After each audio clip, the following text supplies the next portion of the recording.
Alright. I'm actually going to finish this. Copy. Actually finishing Exocolonist.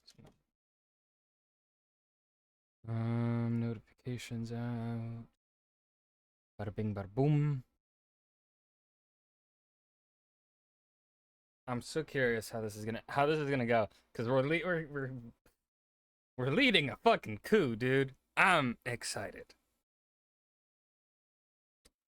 And I mean, I have the votes, but I want a super majority. I mean, not a majority, a unanimous decision.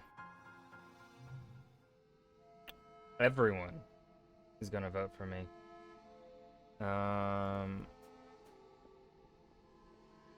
Let's see here. It is.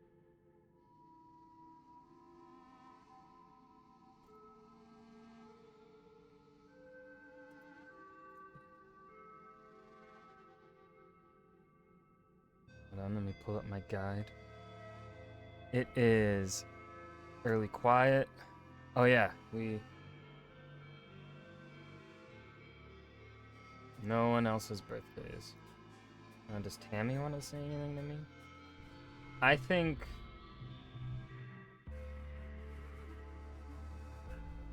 Oh yeah, what else? I had an idea. I had a plan for what I was gonna do.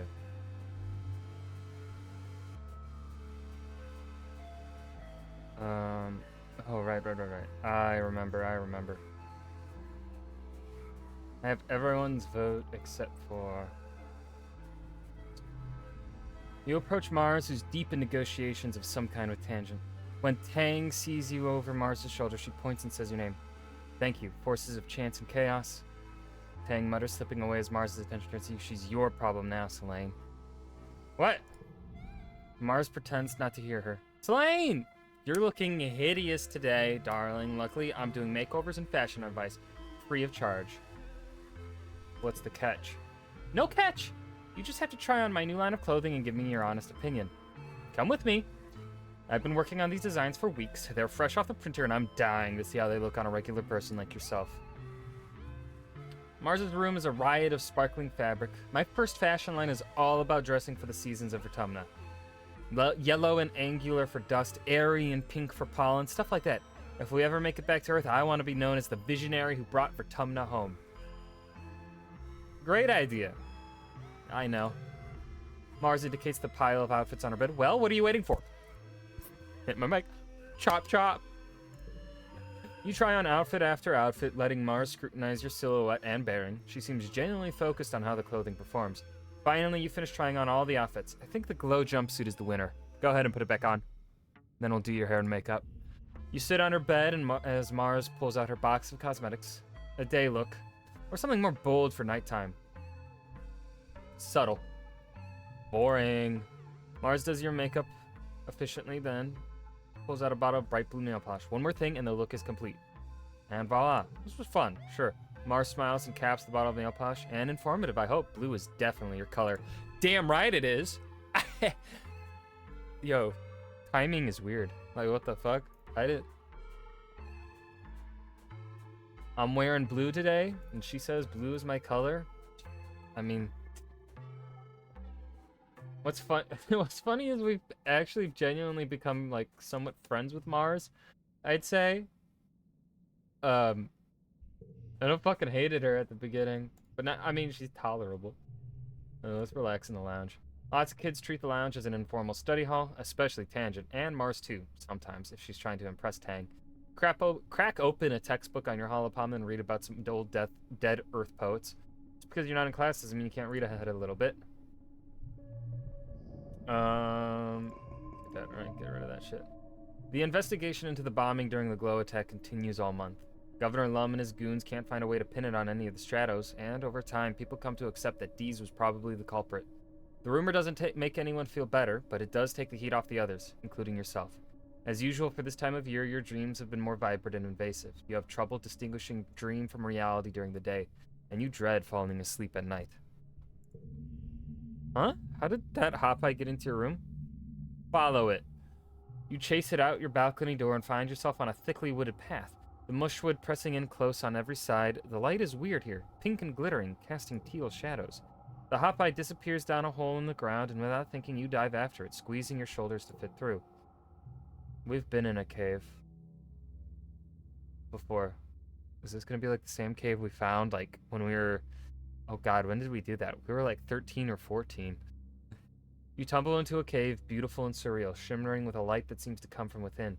When you take a step forward, granules of pink sand crunch underfoot. The cave opens out to a forest that seems lifted from a fairy tale. The sunlight beams through breaks in the trees, illuminating a path of mushroom-ringed stepping stones that lead you to a small cottage. You spot the hop eye hurrying further down the path. Visit the cottage. Dees is here. It's his home, you think. He's hunched over a woodworking bench and looks up as if you called his name. You realize with alarm that he's working on himself, as if he's part tree. He waves at you with a hand that ends in small, blossoming branches. As unsettled, you hurry onwards through a door at the rear of the cabin. Too late, you realize the door opens into empty air and you tumble. You land hard on solid ground, your breath whooshing from you. It's hot here, impossibly hot. The twin suns beat down on you, burning your skin on contact, and the air is almost painful to breathe. In all directions stretches a barren wasteland of dead trees, like bones puncturing the dry skin of the planet. You rise from the dusty, cracked earth and begin to walk, stumbling over the bones of unknown creatures. You don't know where you're walking, only that the horizon doesn't change. The red sky just stretches overhead like a great bowl of heat pressing down on you. A great roar shakes you and you turn to see a chimeric nightmare. A Manticore, but with Governor Lum's face. He towers over you from a podium, his claws clacking and his tail thrashing as he proselytizes. We primeval forests felling, we the rivers stemming, piercing deep the mines within, we the surface broad surveying, we the virgin soil upheaving. Overhead the sky is streaked with smoke, you hear a rumbling in the distance. And to face it. You plant your legs and refuse to look away from the beast. With a yell from behind you, Mars appears and swings a sword made of light at the Lum abomination. Ooh, I like that. Its head rolls across the dirt, but it continues to speak. You turn from the scene and walk away, feeling the memory of it cling to you as you push and claw your way through to another reality. You stumble forwards into a dark, glowing forest. Blessedly cool air brushes your cheeks, thick with moisture and making your face wet as if you've been crying. The path wends upwards, flanked by humanoid figures carrying candles. Some are wearing robes, some armor, some lab coats and envirosuits in formal wear. Some are elderly and some barely 10 years old. All turn to look at you and you realize with a jolt, they're you. Every single one of them is you. You see yourself reflected in their eyes as they gaze upon you dispassionately, a line of possibilities stretching out as far as you can see. The hop eye crouches between the ranks and gazes solemnly at you out as you pass. You walk steadily upward, feeling their unflinching gaze follow you. Overhead, the wormhole hangs in the sky like an overripe fruit, bending the heavy branches space and time towards you. It's so close you feel as if you could touch it. You stretch your hand out seeking. You wake up. Milky quiet sunlight pours through your window, flakes of bromide snow piling up against the glass. You feel as tired as when you went to bed. It's your birthday. You're 19 years old. Only one more year as a teenager. Mental skill, okay. Okay, that was fucking freaky. That was fucking freaky. I don't know how to feel about it.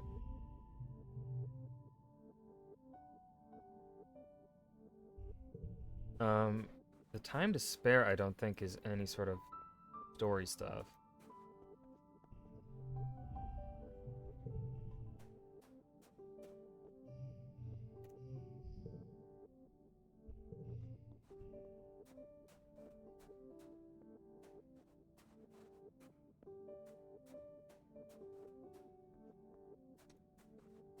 Oh, wait. Boom, I see you.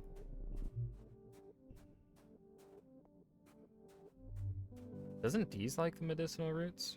Yeah, he does. His birthday's all the way at the end. And he's not here anymore. That's right. We'll explore nearby.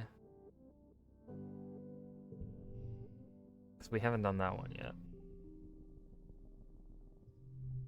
You managed to partner yourself with the chief surveyor herself on your next expedition. It's the perfect chance to talk to her about Governor Lum. But she beats you to it. Oh, this was easier trucking when we had over bikes, Utopia says as she hauls herself up a particularly difficult stretch of terrain. She reaches back to help you up. That villain Lum's using them all to search for aliens now, like that's not like finding a needle in a haystack. He sent half my teams out to the swamps now.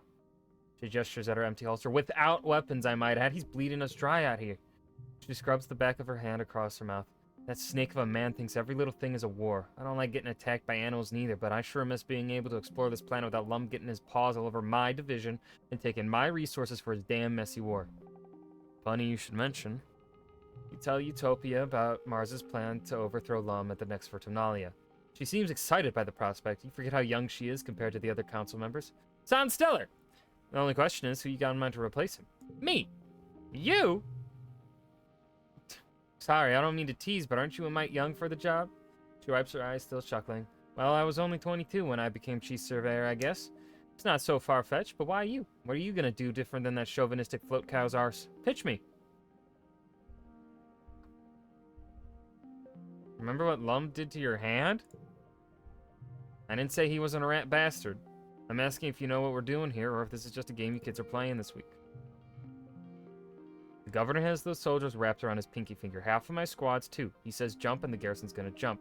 He tells them to jump you. What do you think is gonna happen? We might only have one shot to unseat this son of a snap ladder. So come on, kid. Pitch me. Okay, let me tell you what we'll do. This'll be easy. Easy!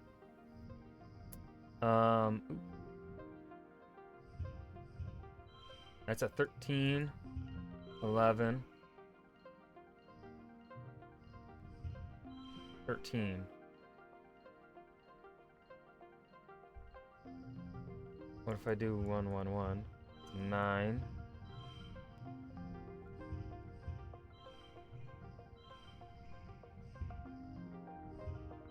12.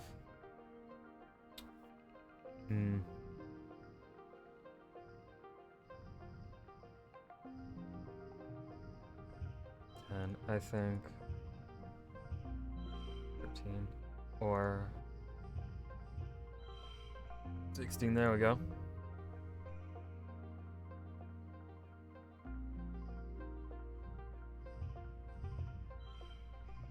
Oh, this one's hard, dude.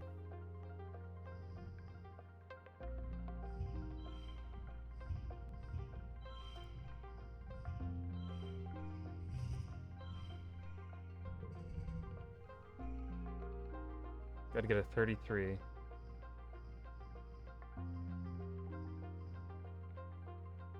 Plus 1.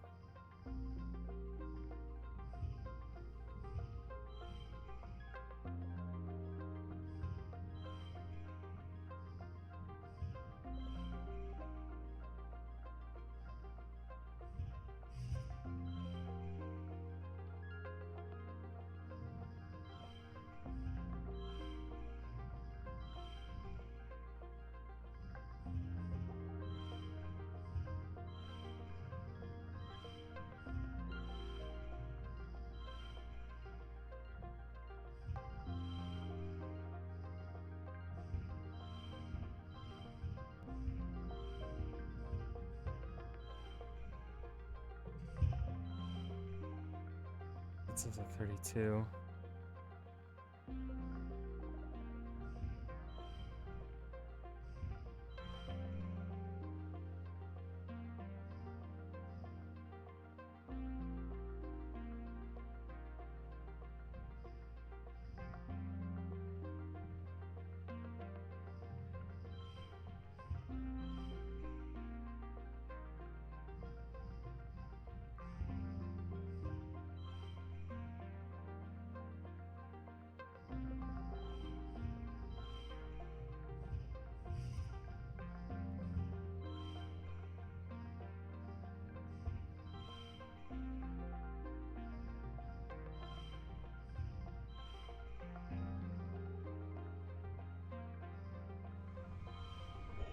I don't know how else to win that one. You and Utopia set out for a hard day's work surveying. As you work, you explain your plan and how you will do everything you can to protect Vertumna once you're governor. Utopia listens patiently to your pitch for her vote, giving you ample opportunity to explain your position. By the time the second sun is beginning to set and it's time to head back to the transport, you've made a solid ally. Utopia slings her arm around your shoulder as you walk back. Here's a tip from one young buck to another. Don't let anybody ever tell you you're too young. You've been here on Vertumna just as long as any of us have. Darn fucking right. Utopia is working near the gates. This area has been deemed safe enough for kids to go for a hike, as long as you're back before dark and never go out during glow. There ain't a lot to see out here. A logging camp, a few fields, some nice lookouts. Keep your eyes peeled for useful things like that there mooshwood log. Lumber carrier must have dropped it. It's fairly safe out here, but that don't mean totally safe. Don't go too far, and if you see anything that scares you, run like heck and make a ton of noise. What you hoping to see out there, sweets? Stuff to collect. Take nothing but photos, leave nothing but footprints. Suppose it's different on a brand new planet like this one. We actually do need samples of basically everything, especially stuff what might be edible. Things regrow pretty wild out there. If you've picked a place clean, give it a year. Better look like you were never there at all. Yoink.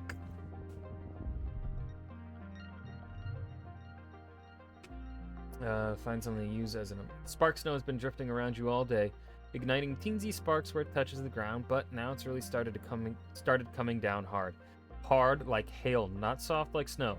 Except this hail ignites, more like explodes on contact with solids. Well then, fucking find an umbrella. You break off a large leaf on a long stem and hold it over your head. It makes a pleasant kind of thrum as the drops splatter on it. You come across a cluster of mush trees. They're not fully grown yet, but they're still pretty big. Might be good to harvest them before they all get all gross and mushy during the rainy season. I'll cut down those trees. You spend the day cutting down mush trees. They're so light, even before they've fully dried out. You drag them towards the logging camp, where you're congratulated for your efforts. Damn right. Yoink. The muck hides interesting bugs and other treasure. For those willing to put their hands down the right holes, are you? Fuck yeah, I am. Peek inside the hole. Looks dark. Look closer. You stuck your hands down there enough holes to know this one's probably safe. You can't hear anything rustling around in there. Put your hand in there. Sweet, literally, the hole's full of sugar bugs. These palm-sized balls of squish exude a sweet syrup when you tickle them. You fill a bottle with it, then let them go again. Should be worth a few kudos to Aunt Anne in the kitchens.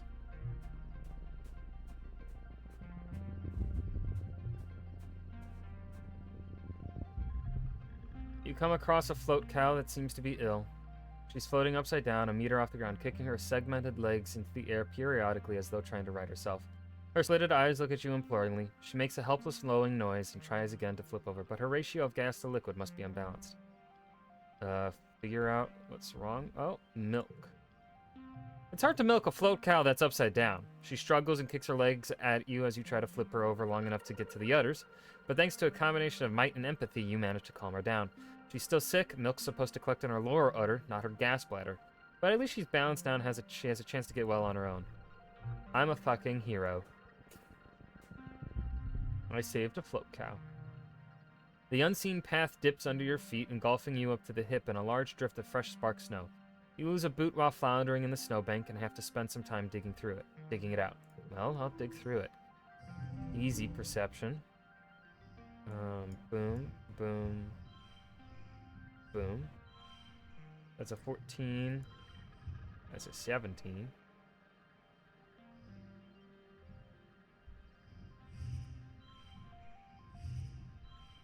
That card becomes red.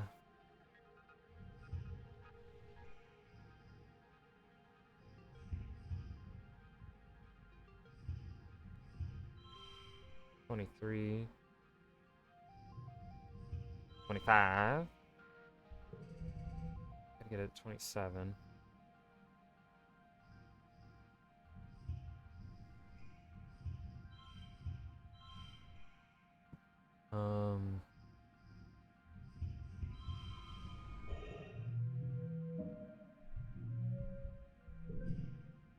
You tunnel through the weird snow, popping your head up at regular intervals to see where you're going. Some funny creatures pop out of the snow to say hello. They look like pill bugs, and are only about the size of your thumbnail. They appear to be eating the snow, not you, so you leave them alone. Every so often they square up with each other and emit a tiny burst of flames. You can't tell if it's an intimidation tactic or a mating display. You'd heard the snow was flammable. You'd heard the snow was flammable. Huh, neat. Neat. Ooh, what's this? This is secret path. Secret path. Secret tunnel. Secret tunnel. Through the mountain. There in the clearing, the most majestic creature you've ever seen. It's like a unicorn from your dad's storybooks, but with leathery reptile skin that shines when the light hits it, and moves so softly like it doesn't even disturb the ground. It could be dangerous, but you want to see what it does. Be as quiet as possible. +2 bonus to pairs.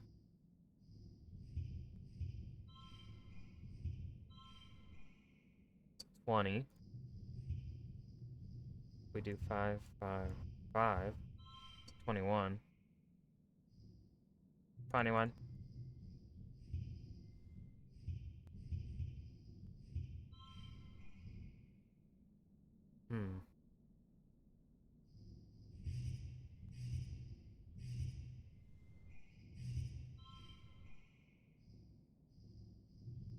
I think we go 5, 5, 5. Alright,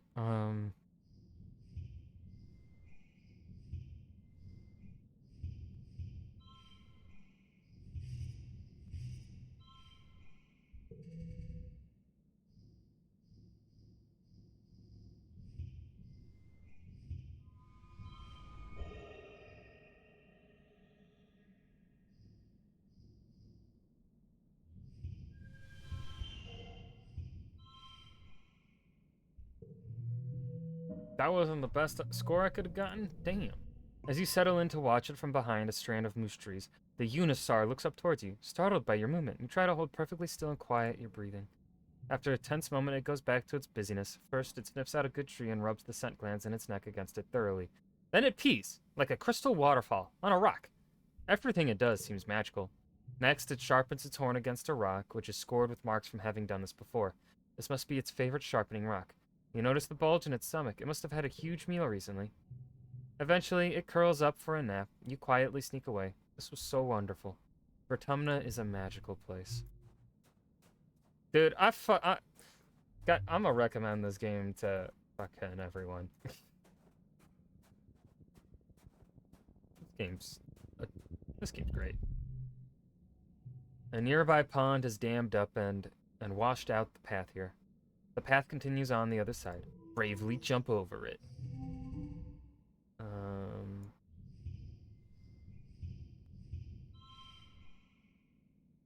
22. 8.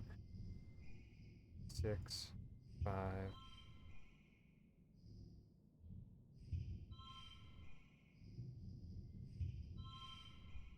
Okay. Let's see here.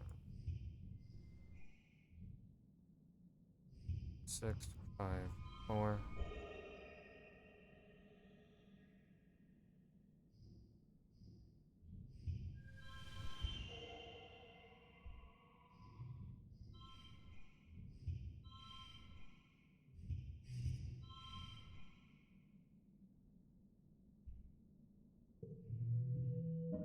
Hell yeah.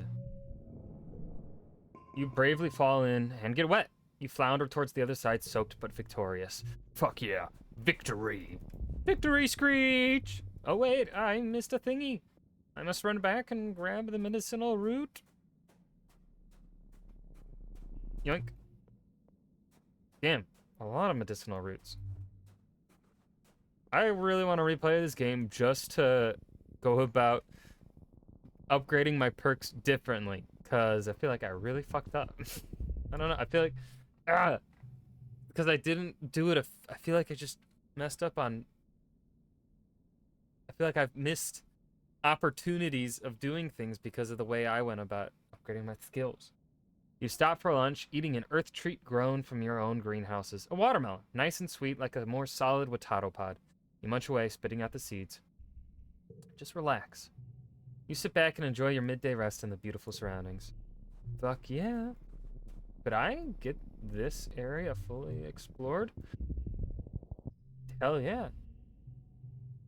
You hear a sad hiccuping sound and follow it to find a sick Hopeye. It's hunched down low, its foot completely nestled under its body and shivering uncontrollably. Its enormous eyes roll around in confusion and fear at your approach. Well, he's gonna become my best friend. One card gets a +2.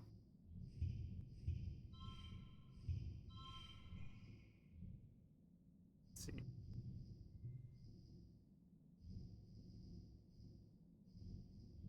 No, I think this is the way to go about it.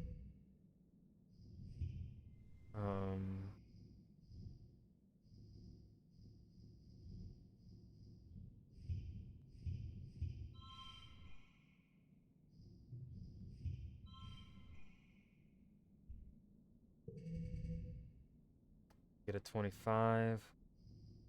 Okay, so...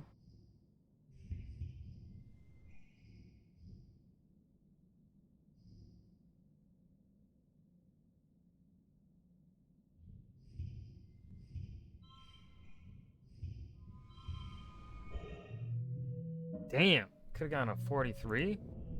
The Hopeye hisses and tries to bite you. It doesn't want to be touched. Well, fuck. You throw your jacket over it, then carefully pick it up and put it in your pack. You crack the zipper a bit to give it some fresh air. You keep it in an empty part of the geoponics barn. Every day, you bring it food and water and gradually nurse it back to health. Cal takes an active interest in the recuperation. Utopia says that Hopeyes don't really have a gender. He says as you're washing out the pen together, or maybe she said they're both and they're really social. So what are you going to name them? Oh my god.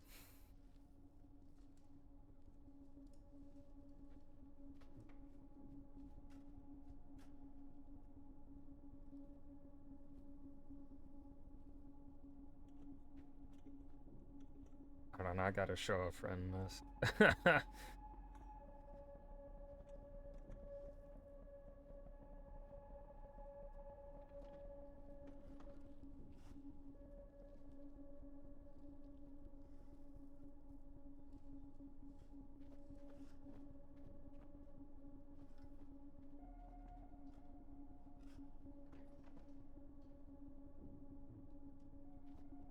Oh, 1 second.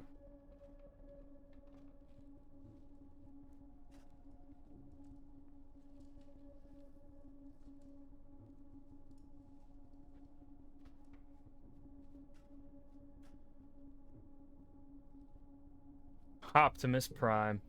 A noble companion who's more than meets the eye. Perfect.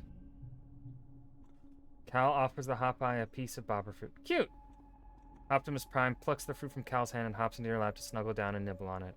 Cal snaps a photo with his hollow palm and shares it, captioning, "Friends for life."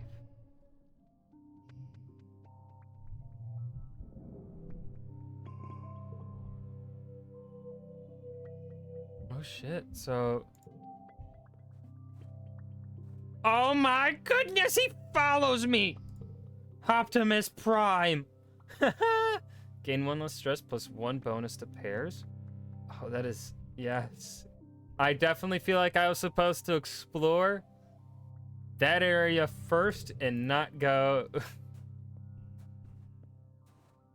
Man, I really just want to do another playthrough just to do things differently, man.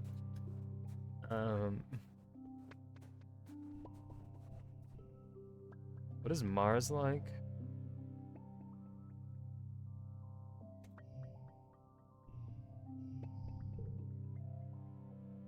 Okay, I don't have anything that Mars likes.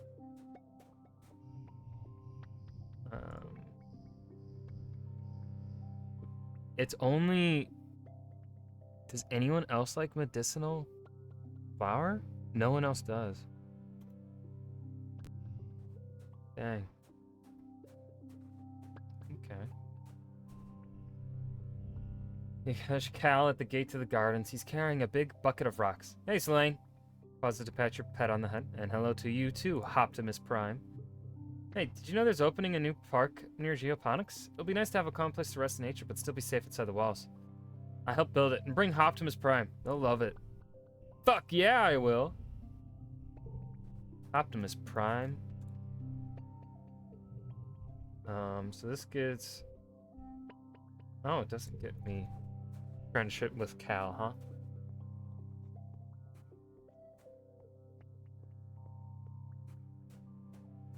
Hey, dog. Well, actually, Dog Boy.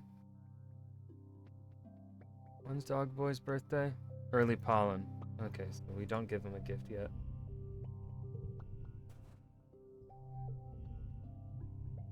Want to make something? You know I do, Nomi exclaims. I've had this great idea in my head for months. I want to build something huge and I need your help. Nomi walks you through their plan to craft their biggest thing yet, a massive dilly pillar float that you can carry on your shoulders, using mushwood sticks to puppet it around and make it look like it's dancing. It's a huge hit, especially for the younger kids. You get to work out and you get to make something beautiful. Swagalicious. You're walking through the colony when you see a blur of color in motion at the corner of your vision. Bang! Nomi collides with you in a catastrophe of flailing limbs and high-pitched squealing, sending you both sprawling to the ground. Oh my gosh! Nomi exclaims. They immediately get to their hands and knees and begin to collect the papers that exploded out of their hands when they fell. I'm so sorry. Sometimes my brain is off doing its own thing and I don't watch where I'm running. Ah, they explain, dusting off their piece of toast and shoving it back in their mouth. Gotta eat breakfast even when you're late. Don't even worry about it. Nomi giggles and continues to collect their scattered papers. Their face is bright red. Okay, if you say so. Thanks, Lane. Maybe if I had a genetic enhancement like everyone else, I would be able to watch where I'm going. Nomi gets to their feet and offers you a hand up, then brushes the dust off of you. I actually don't know what my genetic enhancement is, or, even if I have one at all.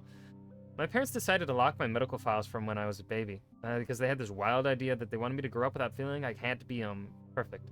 They think it's rude for parents to make that choice for their kids. That's really smart. Yeah, I think so, too. Sometimes I think about what kind of cool superpower I wish I had, but most of the time I just assume my parents just avoid telling me they give me the superpower of being turbo awesome. Maybe I'm just like Galactic Cyber Prince Umiyama, and one day a talking Hopeye will come tell me I have to defeat the Mecha Ultra Nether beings. Nomi starts walking through, talking animatedly with her hands. I know my parents just wanted me to know that I can be anything I want to be when I grow up, and I don't have to be super strong or super smart in order to be happy. They always told me nothing and nobody knows what's good for Nomi except Nomi, and I really think that's true. They stop and turn to you, looking serious for the moment. Sometimes it does kind of feel like, well... Nomi squints up into the sky. Sometimes I wonder if I'm only good at something because I have some kind of secret advantage I don't know about. Or sometimes I think the opposite, like if I'm not very good at something, I'll feel angry because maybe I could have been good at it. It was really bad on the Helio because everyone is really good at something, usually things like marching and shooting stuff. I thought maybe it would feel different here where there are people with all kinds of skills, but no matter what I try, someone is already way better at it, so I just feel like I just suck at everything. Everyone sucks at first. It's the first step to being kind of good at something. That's from a show I used to watch, and I guess I don't suck at everything. They strike a pose with an imaginary laser pistol. I'm really good at laser fable. Pew pew! Sure thing. Let's see. Nomi, 41 friendship. I wonder where the fuck Deez is, though. Like, goddamn, dude. Where'd you go, little bro? Have any time to spare? You meandered towards your quarters. Oh, wait a minute! You and Tang go for a walk, eventually ending up at the path back to your quarters. This is hardly motivation. I don't need to sleep as you do. You stop and look...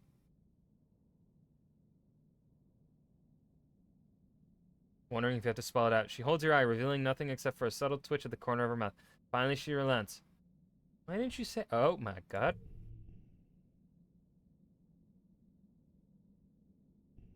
Did we just...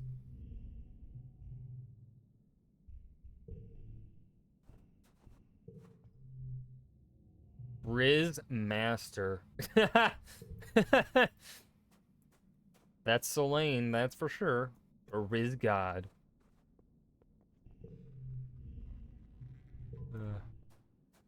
That's great. All right, so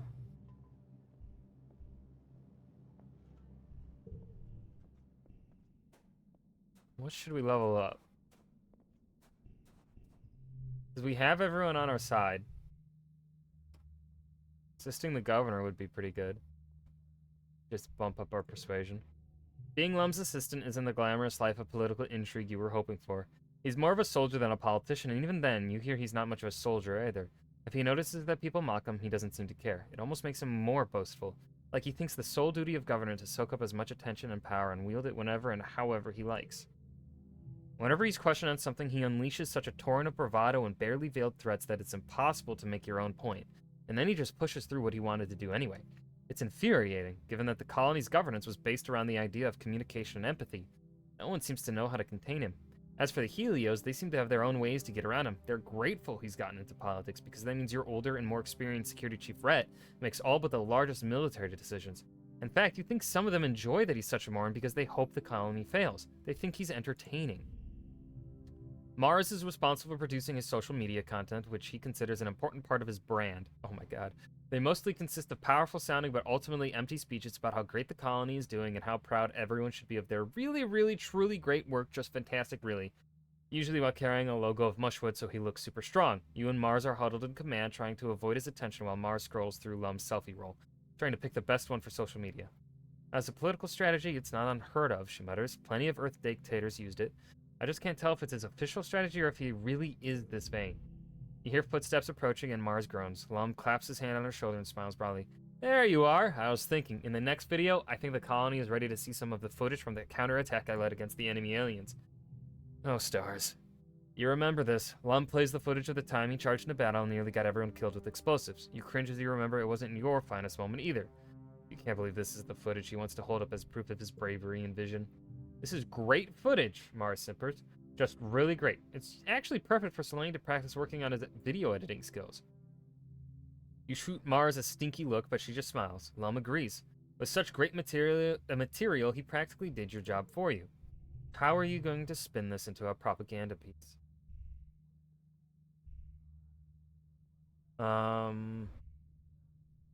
We'll use our persuasion. Convince him to try something else.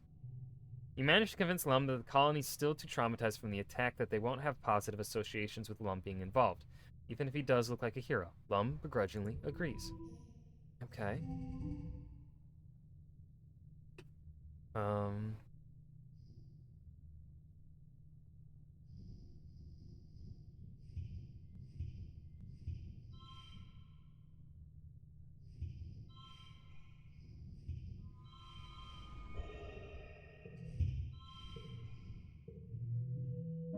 Fuck yeah. I'm such a pro. I'm such a gamer, dude. Let's see, it's early pollen, which means it is Rex's birthday. Come here, dog boy. Have a stick.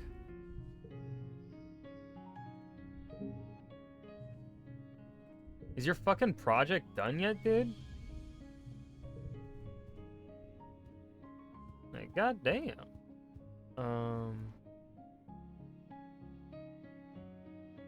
Let's see. I have bobber fruit and xeno egg. Who likes bobber fruit and xeno egg? Anemone likes xeno eggs.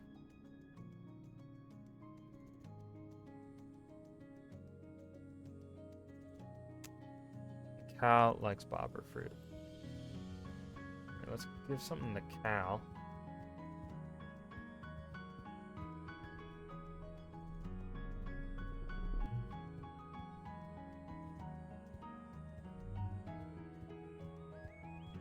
Anemone likes the red xeno.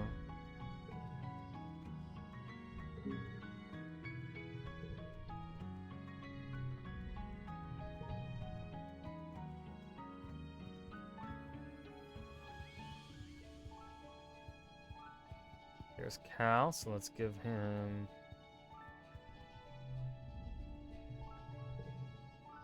the bobber fruit.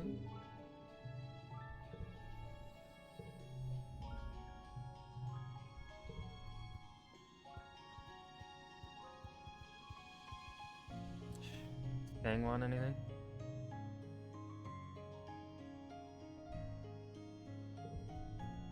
God, because oh no, I wonder, is something bad gonna happen to Tang because Deez is fucking, god damn it. I missed my opportunity to save Deez or whatever, going down this dark path. We'll assist the governor again. As chief administrator, Seek likes to think that they secretly run the colony behind the scenes. This manifests in them watching you very closely, suspicious of your motivations. For the adults, especially the older ones, you'll always be crutch kids, not to be trusted with anything of importance. One day they pull you aside. Selene, I need your assistance for a classified mission, they say. You're surprised.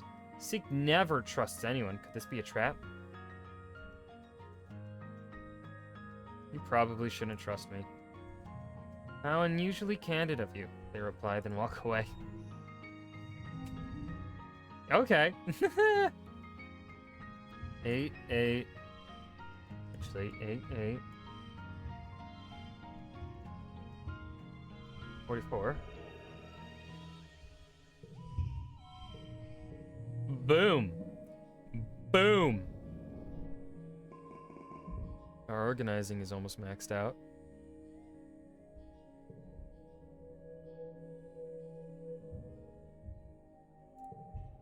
It's mid-pollen.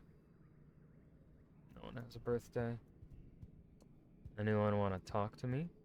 What did my frame stress drop?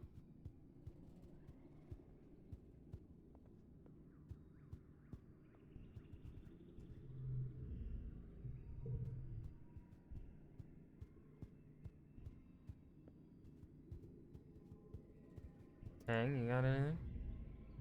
Nope. Okay. We're nearing our coup. We're nearing coup time. We're gonna fucking rebel and kick out Chief Security Lum. It's not Chief of Security. Douchebag Lum. Got him. Fuck it. Let's just keep assisting the governor. Though most people have made great efforts to find common ground, unrest between the Strato and Helio factions is common. The colony was founded with peaceful, egalitarian goals, and the soldiers and scientists of the Heliopause represent everything your parents and the Vertumna group were trying to escape on Earth. This fundamental culture shock can be difficult to navigate even for those with cooperation in their hearts. Then there are those who do not wish to cooperate. Instance barges into command while you're on shift, not waiting for an audience before she starts barking at Lum.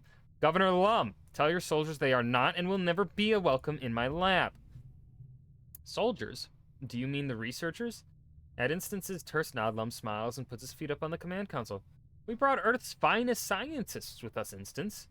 Experts in their fields, every one of them. I thought you'd be grateful for the help. As assistants, not as lab heads. You can't just come in here and state, I can, actually. Look at this place, Instance. Your weird hippie experiment failed. If it weren't for us, you'd be burying each other right now. Everyone has to work together. Just then, the aforementioned researchers catch up to Instance and all start talking over each other, demanding that the governor order Instance to stop treating them like interns and start promoting Helios to lead positions. Instance starts yelling back, and command becomes a chaos of scientists screaming and waving their arms in consternation at each other. Side with Instance. Instance is right to protect the colony from presumptuous eggheads with Earth's poisonous ideas in their head. If the researchers want to help, they can do as they're told. You add your voice to the din, though probably only Lum hears you. He frowns. Lum tells you to ignore them and get back to work.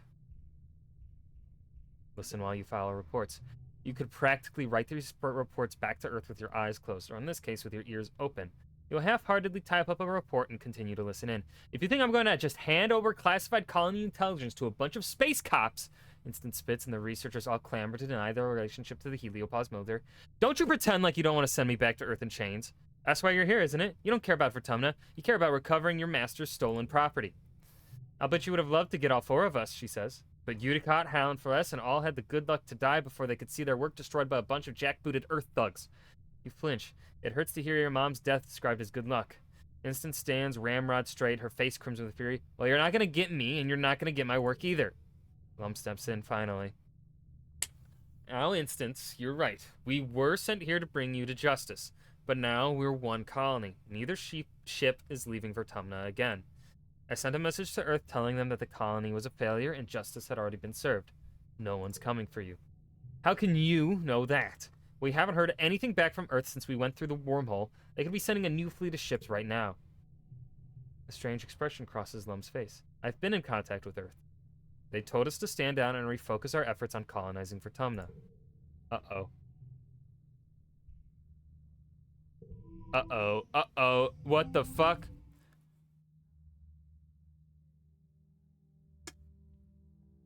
I don't like that. I don't fucking like that one bit, dude.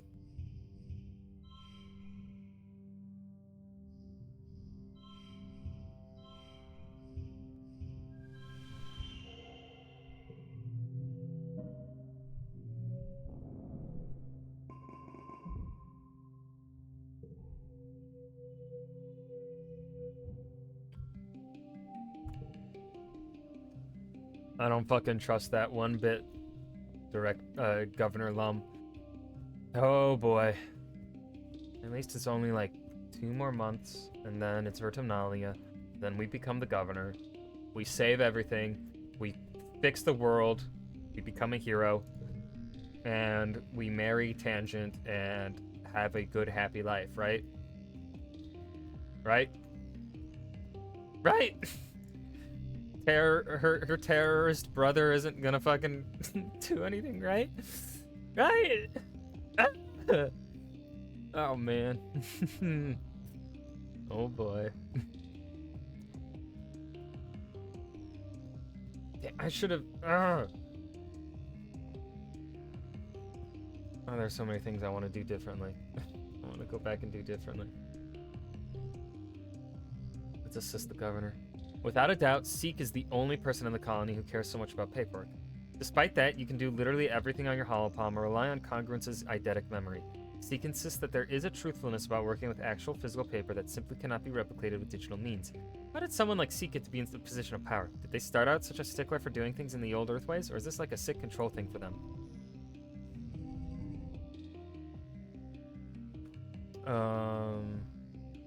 Alright, let's see here.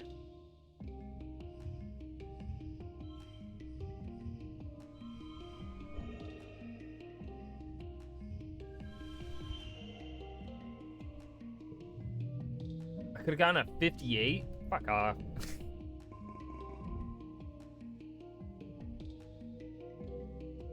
Oh boy.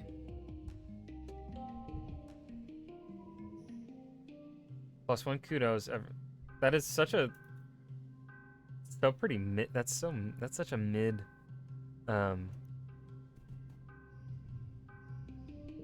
perk. Anemone, I have a gift for you.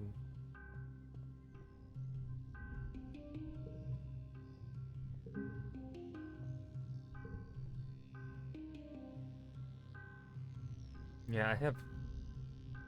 None of the friendships with anyone else are above 50. Well, actually, no. I think Dog Boy... Yeah, Dog Boy's above 50. Cal is almost above 50. Mars is actually almost above 50. That's crazy.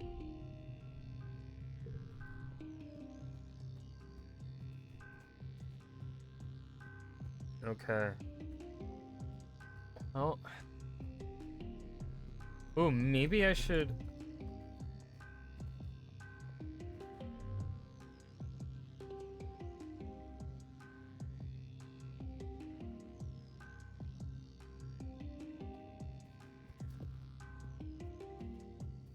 Should I rest before? 'Cause I feel like this is gonna be stressful. I feel like this is gonna be stressful. I'm gonna take the precaution. We're gonna relax in the park. You and Cal walk through the park, a special place set aside for growing ornamental plants from Earth. It was grown from a precious seed bank preserved for over 20 years aboard the Stratospheric before your mother started planting them here on Vertumna. Almost nothing here is grown for food, though many of them are technically edible. It's so green here, Cal says, stopping to smell a bush of fist-sized red flowers with velvety petals. It smells so sweet. It's so peaceful. Cal breathes deep, a funny smile on his face. It really is. This is one of my favorite places in the whole colony. You can really feel the love in every plant. One pretty white flower in particular is flourishing here, the Ostrantia, your mother's favorite. It seems to be growing faster than even native plants do, covering the paths and bluffs with tiny white stars. You practically have to push clumps of it aside in some places just to make sure you don't crush any. Good thing it's so beautiful. This one is depressing, but... Oh boy, here we go. Here we go. Here we go. Time to take over. Governor Lum enters the colony square to his customary bombastic fanfare. Brass band, red carpet, banners with the Heliopause logo snapping in the hot dust breeze. It's disgusting. The governor gets his usual tithe of applause from diehard soldiers, but it's obvious how tired and fearful everyone has become in service to his war. You catch Mars's eye and she nods in solidarity. You've planned this for so long and now is your chance to strike, while everyone is watching. If you can get the entire council to speak out against Lum today, maybe the rest of the colony is ready for a change. Anyone is better than Lum, even a teenager. The governor raises his hands for silence, though it's largely unnecessary. Pioneers of Vertumna, he begins. We stand here today not shivering and quaking in fear, but with our hands around the neck of the planet herself. Before he can continue, Mars leaps from her seat and runs to the front of the stage. A ripple of fear goes through the crowd. You all remember what happened to Utopia last year. It doesn't have to be like this. We don't have to listen to him. He's just a bully with a gun like the ones we left behind on Earth. Join Mars at the stage. You put yourself between her and Lum's honor guard. She flashes you a giddy, grateful smile and turns back to the crowd. She points to the governor. This man has made you think that the only way to survive is through violence. He's just a soldier, not even a good one. Violence only makes small, weak men feel powerful. Oh! She turns to maybe she should be in charge, because that's a good line. I wouldn't have thought of it. She turns to the council. He's not powerful. We're powerful. We broke free of Earth. We broke free of war and bigotry and inequality, and we can break free of him too. Stand with me. Reject Lum and bring in the new era. A colony led by someone born among the stars. Me. I can lead this colony. So can I. Mars wheels towards you in shock, but recovers quickly. She spins. Yes, one of us. We'll prove to you that we're capable. Selene, what are you doing? I love you like a brother, but do you really think that council will support you? You have to let me win this one. A vote for me is a vote for us. Oh my god. Because... Haha. Because of... Shit. Mars grabs your hand, looking thrilled by your audacity. If you win this, you'll have a lifelong nemesis in this woman. But what a nemesis. The buzz of the crowd is deafening, like a swarm of bugs all chirping together. Some of the council members are nodding, but it isn't unanimous. This is bullshit! 2 children saying they can lead the colony? What's their first order of business? Taco Tuesday? Soy sweets for dinner? Have your stupid vote. We'll let the council decide. Out of the corner of your eye, you can see his guards with their weapons lowered, just waiting. Some of them look as interested in the change in leadership as you are. You have the council behind you. Even Lum supporters in the military could fall into line. You might just win. The council deliberates. You and Mars clasp hands and tensely await their decision. Dude, I convinced all of them! The council shuffles off to the side and deliberates. To your relief, they come to a decision quickly. Yeah, they must all be unanimous, or the centrist of the colony won't rise against Lum. After a minute, Instance looks up from the group and shouts, "Someone get that man off that stage!" Lum starts to laugh, but stops when he realizes that his own honor guard is coming up onto the stage to cart him away. Wait, he says as his arms are held behind his back and he's taken off stage. You can't do this! I'm the governor! I'm the leader of this godforsaken colony! You search the crowd for any hint of dissent. The soldiers are uneasy, but everyone else just looks tired and relieved. You can't believe that all it took was a few kids to point out the obvious. The council returns to their positions and Instance remains standing. We have decided to reward these young patriots for their bravery by accepting their bid for leadership. On a trial basis. We're pleased to recognize our new governor, Solane. Woo! Sorry, a bit excited. I'm going to destroy you. You better be prepared to fight, because I'm coming for you. When she pulls away, you're surprised to see that she's smiling. A genuine smile. Like she can't wait to make you work for it. She offers you her hand. I'll be here to keep you honest, Governor. Zeke shuffles forward and directs you to place your hand on your chest and repeat after them. You swear on your honor to act in the best interests of the colony and to uphold the tenets of the Vertumna Group. Peace, understanding, and harmony with the planet and each other. Not just for yourself, but for generations to come after you. It's official now. Lum is old news. You won. The 2 factions of the colony regard each other carefully. On one side, those who went along with Lum out of fear, either of him or of Vertumna, are cautious, unsure of what to do now that their leader's been deposed. On the other, the peaceful faction can't quite believe their nightmare is over. Mars sees this and directs Lum's military band to start playing something festive. I know we've been through a lot, but we've been through worse. Tonight, let us just enjoy being together again. Let us eat and dance and celebrate. After the politicking is over, the crowd adjourns to the feast tables and, eventually, the dance floor. The sun's set on the long day, the heat breaks, and the party continues well into the night. I thought I would have to do some stress stuff. Damn. After the festivities, you give everyone 2 whole weeks off for a much-needed rest. The council suggests you spend the time meeting with every colonist individually, and it helps endear you to the people who are still as hesitant about having a teenager as governor. You okay? You okay? That went way better than I thought it would. Mid-dust, Nomi's birthday, but I don't have a crystal cluster to give her. I think we'll go buy cake, maybe? Let's go buy some cake. Supply depot. Unless, is there... Yeah, there's nothing there.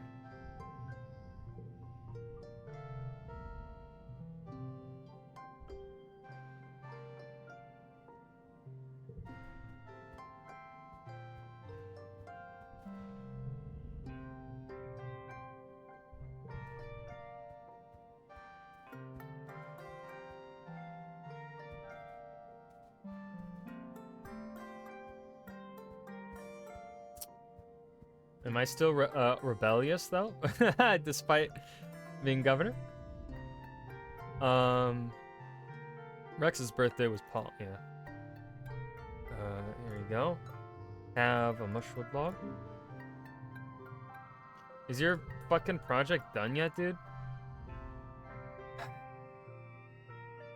You spot Rex sitting on the second floor of an unfinished building, his feet dangling over the edge. He waves at you and gestures you to come sit next to him. Hey, Selene, he says, shooting you a tight smile before looking back over the rest of the colony. From here, you can see the garrison soldiers marching around in formation, with Vase at the head. Rex watches them with an uneasy expression. What is it? Nomi fall down the well? Rex musters up another smile. That's a good one. You have one more surprise up your sleeve, though. You open your bag and pull out the dust melon you've lugged over from the canteen. What a bunch of mindless drones. Not all of them. Some of them are pretty nice, but everyone on the Helio listens to Vase, you know? And he doesn't like me. So that means I've always been an outsider, whether I wanted it or not. They're friendly to me, I guess, but it's not the same as having friends. Not like you or Nomi.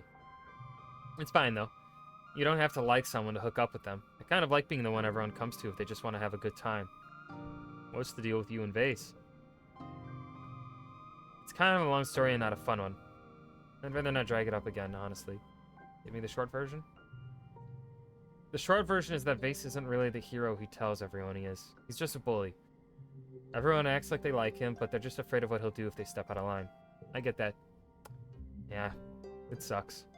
Vase wasn't always like this. He used to be kind of like me, a small, weird kid with a chip on his shoulder who just really wanted people to respect him. He runs his fingertips thoughtfully over his left forearm, where a gnarled scar winds over the bone. I only got it. It looks like he might say more, but goes quiet for a few long seconds instead. I wish it was different. I wish he was different. We could have been friends, maybe. The garrison soldiers break from formation, and you watch Anemone approach Vase. He sweeps her up in his arms and swings her around. You can hear her delighted laughter from here. Anemone and I don't know each other very well. Probably because Vase is telling her all kinds of lies about me. But I'm a little scared for her, you know? He doesn't know what he's capable of. I don't want to waste my day thinking about Vase, though. Not when there's friends to talk to and a whole world to explore and dust melon to eat. Is Vase a fucking abuser, dude? I'll fucking kick his ass, bro. Get over here, bitch. Fucking... Hey, asshat.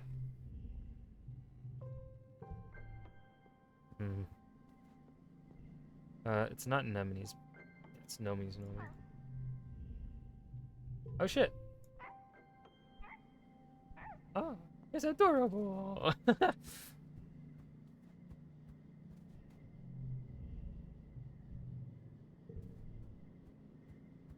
Okay. Nomi. Here's a present. Here's cake.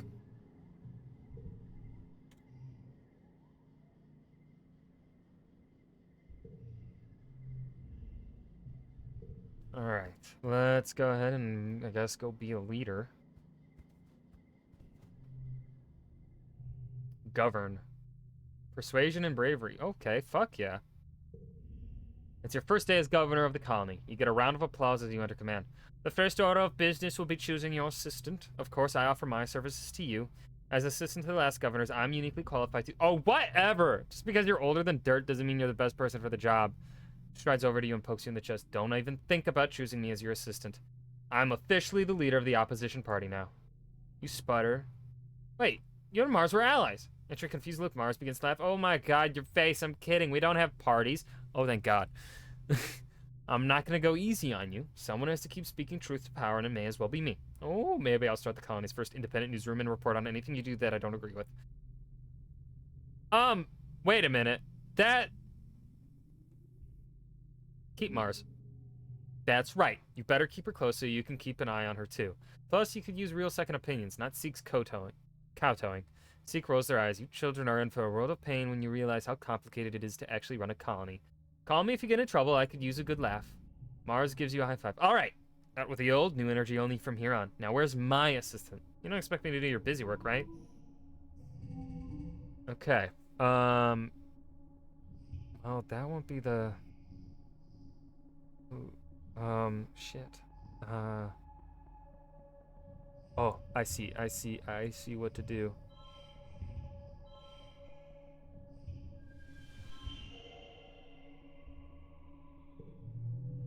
I cut it on a 54. Fuck.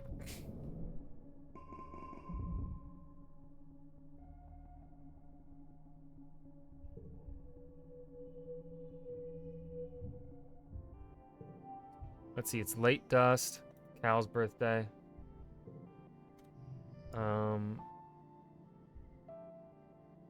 Blue bobber.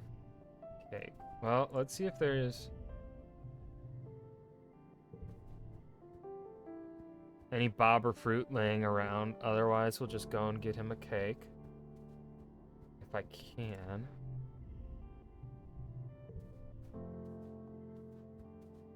Make sure he wasn't like... Give him a gift.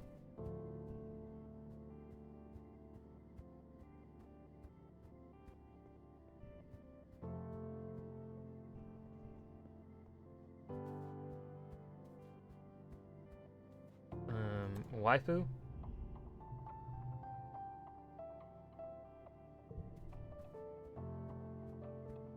Man, I really feel like I messed up with the whole D's thing. Because I didn't know how to play the game just for a while because I was stupid. Ah, damn it. Man, damn it.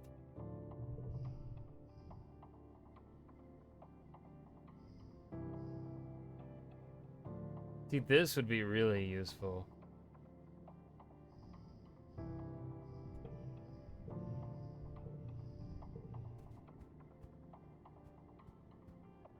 Cal, happy birthday, boy.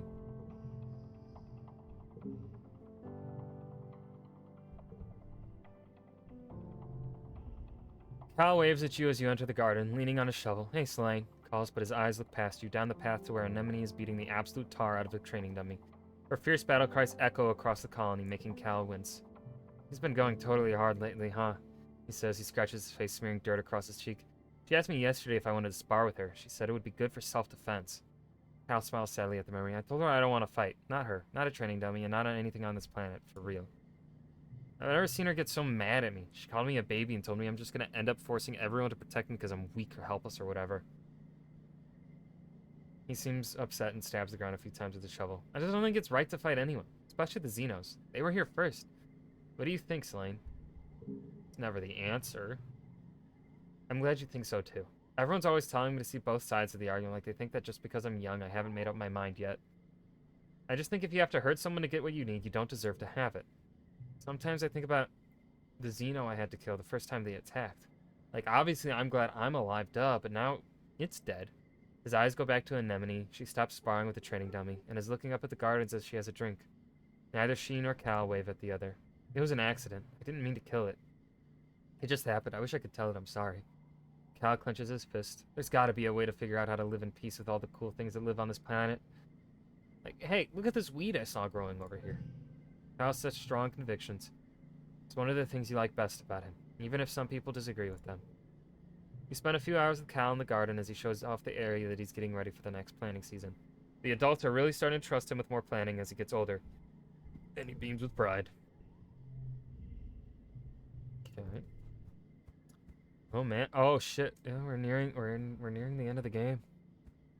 We don't have too much longer, but I'm guessing there's gonna be a lot of stuff to read in like the last month.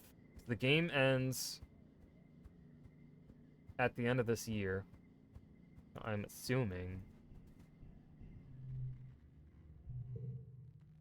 As the colony's de facto justice system, you sometimes settle disputes between colonists, even something as minor as relationship squabble. Without a ship counselor, interpersonal conflict can become so entrenched it threatens the peace of the entire colony. Alright, +3 bonus to pairs.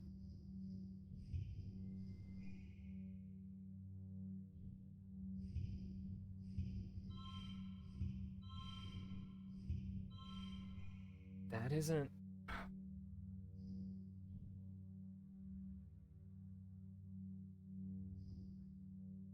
Let's see here. Pair of a kind.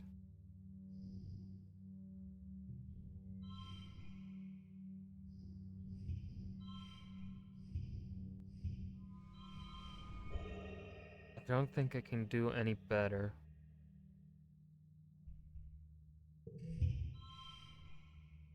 Oh, the game just did better than me. Okay.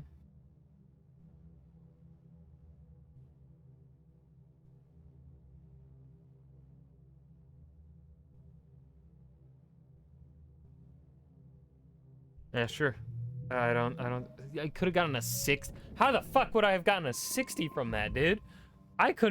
What? What?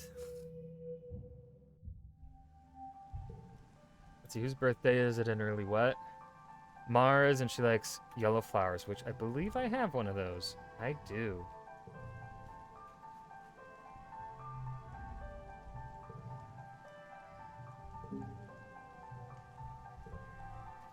Dog boy, you want a mushroom dog? Is your fucking project done yet, dude? How many mushroom logs do I have to fucking give you, man? No, all I have are the fucking medicinal roots, which no one else wants because fucking D's is gone, man. I found all these medicinal roots too late. Could I use these at other times?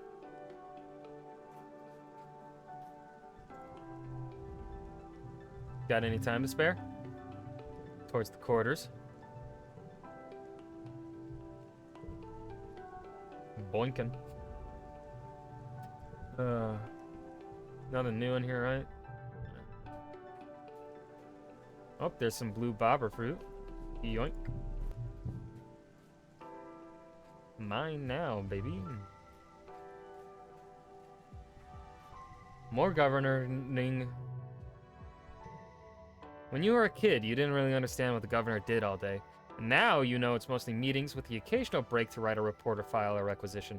There's a lot of math too, theoretical modeling, like figuring out how long until the colony runs out of food or medicine or raw material for the nanoprinters under various conditions. Okay, +3 bonus to straights. Okay.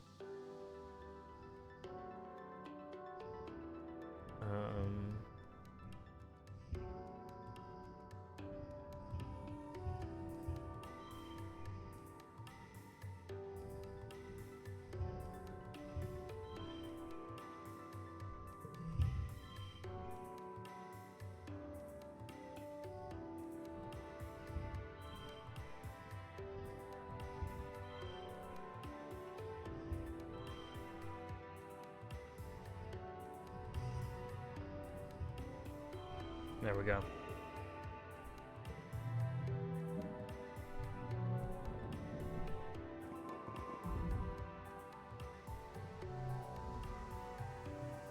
Rex has called a meeting of all interested partiers. His words, to join him for the unveiling of his bar. Oh shit! He's amassed a huge crowd. By this point, everyone's heard about his mission. Nomi's here, of course, bopping around like they're about to explode with pride. Ladies, gents, and those who defy classification. Rex begins, winking at Nomi. The time has come for this colony to have what it really needs. A place to partay. With that, Rex flips on the house lights. The crowd gasps and blinks around in awe. There's so much to see. It was an ambitious build. There's a stage and a dance floor for live music. There's a bunch of low tables and some cute little booths with red cushions. And, of course, there's a bar fully stocked with various liquors Rex must have been able to coax out of someone's hobby still. Rex drinks in everyone's reactions, beaming with pride. Well, don't just stand here. Let's get at her. Fucking drink. The bar is stocked with some kind of mushroom wine. You pour celebratory shots for Rex, Nomi, and yourself. You feel all kinds of grown up when you clink glasses with them. Oh, it's so sour. Why do the adults drink this stuff? You and Nomi make faces and sip your shots as Rex laughs. Alright, hold on. Hold up. Nah, we wouldn't fucking sip our shots. We would down them. Alright, do you see this toughness? I wonder, actually, if our toughness does determine if... Would the game have thought of that? Hmm. I mean, we're brave, though, so I feel like we would have... Yeah, we would have downed it. During the day, this place will be a quiet cafe where people can gather with friends or sit and study.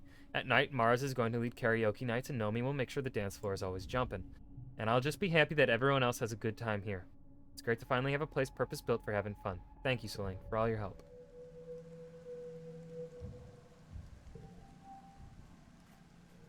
Alright, so it's late wet, which is Tang's. No, it's mid wet. It's Face's birthday. Nah, that tool isn't gonna get fucking shit. I'm not giving him anything.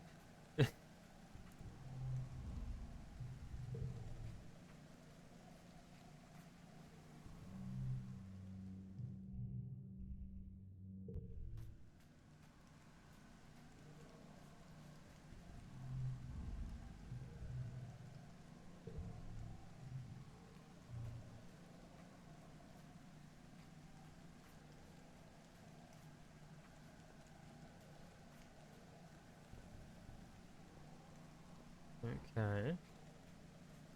Doesn't really seem like there's anything else to do.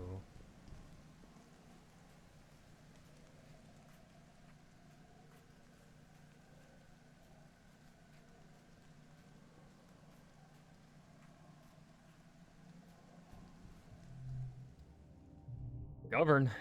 When you were a kid, you didn't really understand what the governor did all day. Now you know. It's mostly meetings with the occasional break to write a report or file a requisition. There's a lot of math, too. Theoretical modeling. Oh, we already read that. Okay. Okay. Oh, card becomes 4?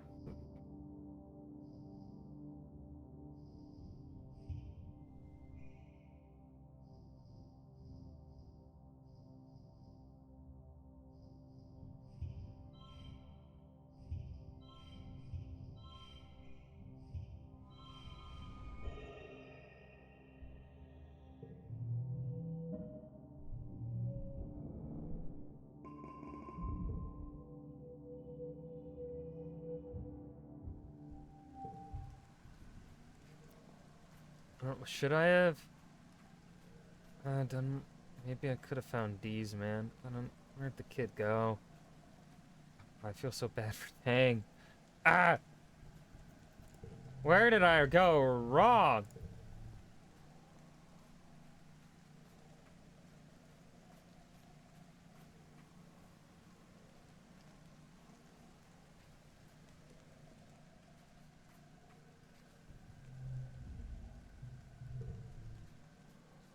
Anyways, did she get something new on her face? No, I was just hallucinating.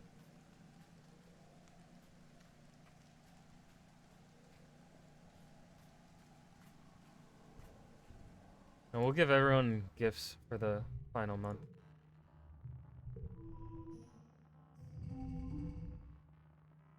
Card gets +3.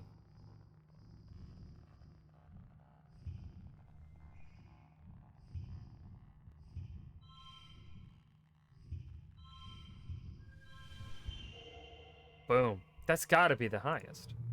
It wasn't! 61! How? Damn. I suck.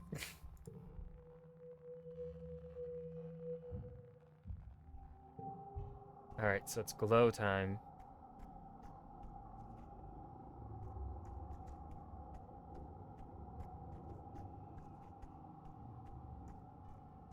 The last...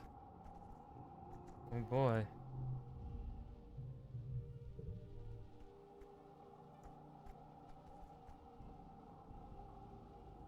Anemone likes, cake and Xeno eggs.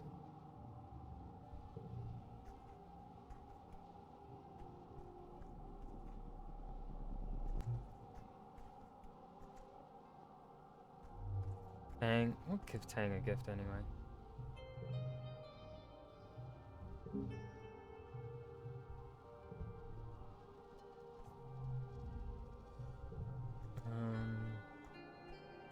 Cal.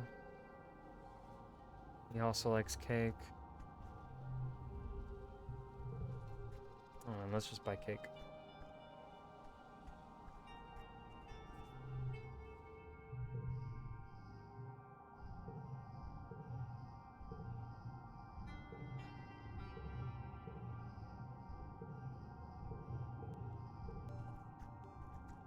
Mars and the others aren't out though.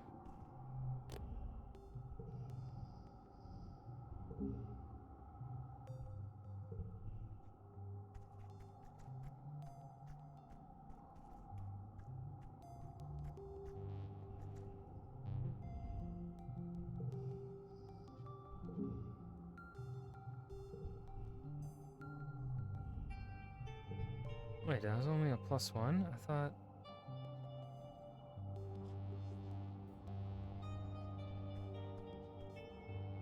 Yeah, the Mars and okay. Oh, it is just govern, and then probably trauma.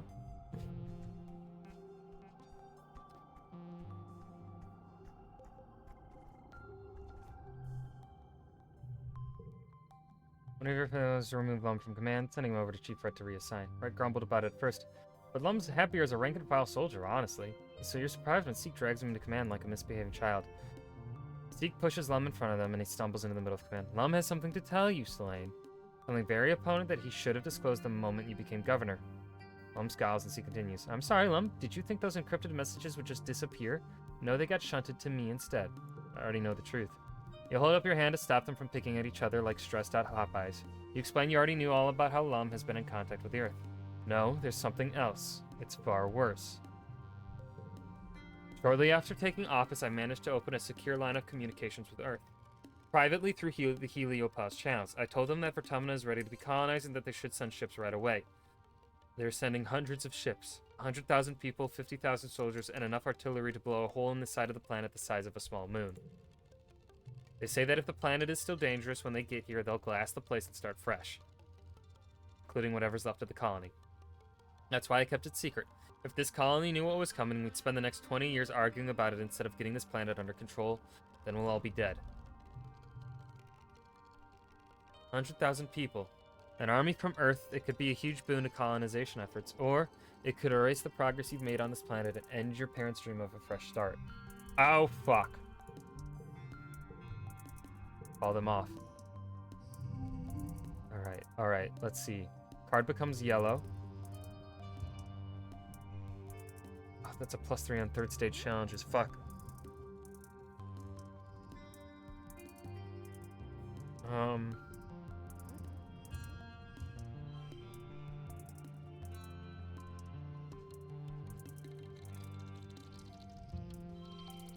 It's 21.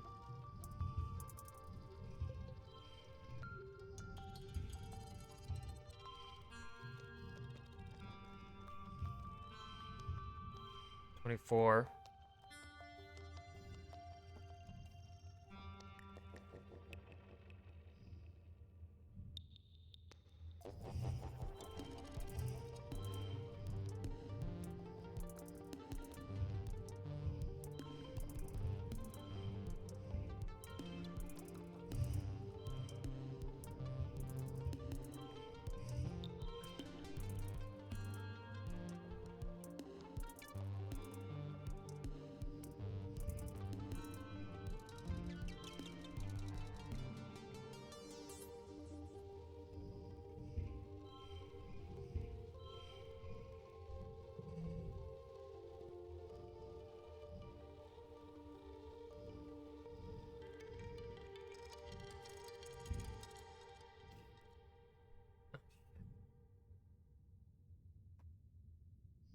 I gotta save this for the last round.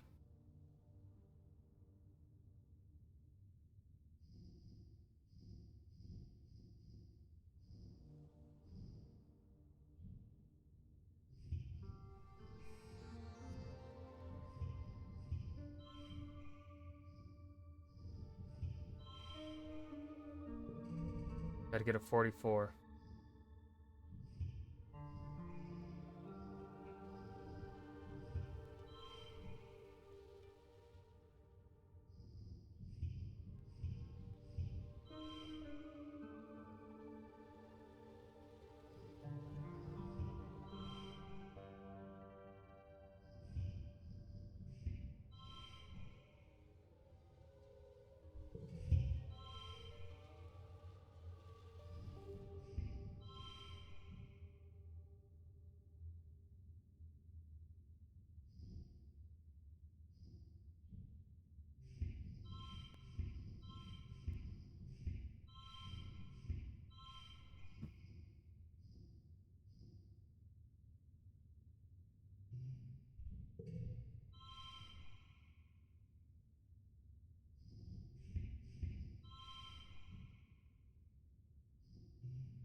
Maybe we'll just push through.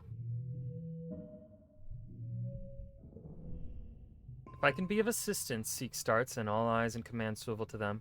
I was present when the colony's long-range scanners first discovered Vertomina and determined that it could support human life. Scanning through the wormhole is difficult. A ship traveling from Earth must rely on sensor data alone. If that sensor data were to be modified, you'll use congruence's help in finding a way to spoof Vertomina's readings, making it look as if the planet's core erupted from a massive earthquake, then superheated and exploded. It's like a big theatrical stage play told through spectrogram temperature readouts. From now on, any scans coming through the wormhole will show nothing but empty space. To drive it home, Lum sends one last audio message to Earth before the scans go dark. It's all on fire! He screams through the recording. Abort mission, save yourselves. Perfect performance. At least you can always count on Lum for a good show. Increased rewards. Like that matters anymore. This is the end of the game, dude, isn't it?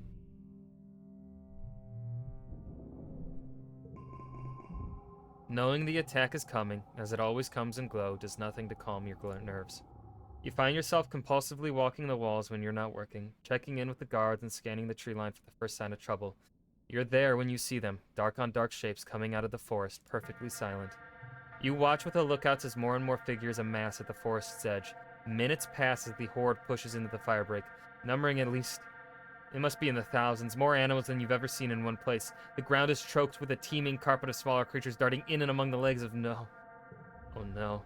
The forest bends as the Faceless emerges from its depths, followed by two more. The mood on the walls is discouraged. One Faceless destroyed your colony. Two Faceless required an irresponsible number of explosives to take down. How are you supposed to be able to handle three? Fight. Survival is your only goal. It's what all living creatures do. The wave of attackers rolls over the firebreak, crashing against the walls. Flying creatures scream overhead, and the sound of plas rifle fire fills the air. You rush toward the garrison to join the squads. As you run, you notice... Well, fuck. Well, they're mediocre. As you run, you notice that the colony seems to be holding its own. Nothing has breached the walls yet, and it seems that the tide of monsters emerging from the trees has slowed. The colony looks evenly matched. The battle's not in the bag, but so long as the defenses hold, things look hopeful. You're descending from the walls when you are thrown to the ground by a tremendous rumble. A few meters in front of you, something tunnels towards you through the mud. You have the impression of something long and dark that cuts through the ground like a shark through water. You scramble to your feet, but it cuts off your path, forcing you towards a geoponics outbuilding. It's a storage shed. Mostly empty besides bales of hay used as float cow feed. It's dimly lit, but you think you see another door at the far end. The creature advances, throwing up rocks and chunks of dirt as it tunnels closer. Avoid it. You dive through the doorway, hoping that a tunneling creature couldn't follow. It stops on the threshold and pokes a long black snout out of the dirt, sniffing. You sniff too. That's smoke. You look up at the thatched roof and realize the building you're in is on fire. Fuck. The dry thatch roof quickly ignites and rains flaming debris down on your head, filling the room with toxic smoke. The ashy heat is intense. You can feel it ripping the moisture from your lungs with every breath. You rush for the rear door, but the fire moves so fast. You're trapped as a roof beam collapses in front of you. You hear a cracking noise, then there's pain, and a noise like a bell. The world goes dark. You awake to chaos, a confusion of light and heat and smoke. Fire. Your head is pounding. You must have hit it and blacked out, but you aren't sure how you got here, or what on Vertomina is happening. There's something important you need to remember. I remember this. What's going on? Anemone.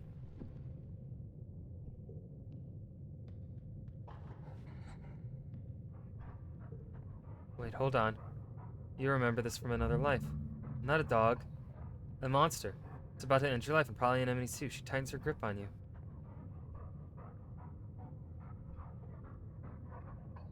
Heard for this earlier. You remembered this day for many years. The choking heat of the fire, this dog creature's dead yellow eyes haunting your dreams. You've prepared for it. Specifically, you've installed an armed freeze trap right where you knew the animal would be standing when it transformed into a towering horror. As it does, you trigger the detonator. The trap sucks inward, drawing all the heat from its surroundings. The monster's feet are frozen to the floor as it instantly crystallizes, becoming an ice statue. Anemone doesn't stop to wonder how this happened. She gives the statue a solid kick and it shatters into a million fragments. You emerge from the inferno of the shed, burned and concussed, but alive. Anemone smiles. It's good to be alive. You have your wounds tended in the medbay. Other soldiers there are in much worse shape, but at least the battle is over. It was long and bitter, resulting yet again in the destruction of most of the sawmills in arable land. The defenders managed to repel the Xenos before damage could be done to the inner colony. Maybe the monsters lost interest before finishing the job. It's as if the planet wants you to suffer but doesn't actually intend to finish you off. Yet, anyway. But for now, you're just happy you survived to live another day. And that day is your birthday. By the time you've recovered, the suns have returned. It's your 20th birthday. You're a fully fledged adult now, though in many ways you already were and have been for a long time. You and your friends step out to greet the new day and start the rest of your life on Vertumna. Oh. I thought the ending would have more to it. Okay. Well, let's see how this goes. Dude, I look fucking hot, Governor. Damn right. Look at me. Look at my blue hair and my blue clothing.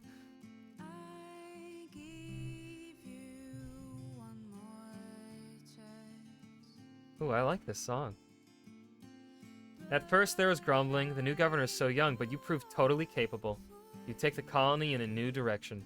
You never really got along with the old council or with authority in general.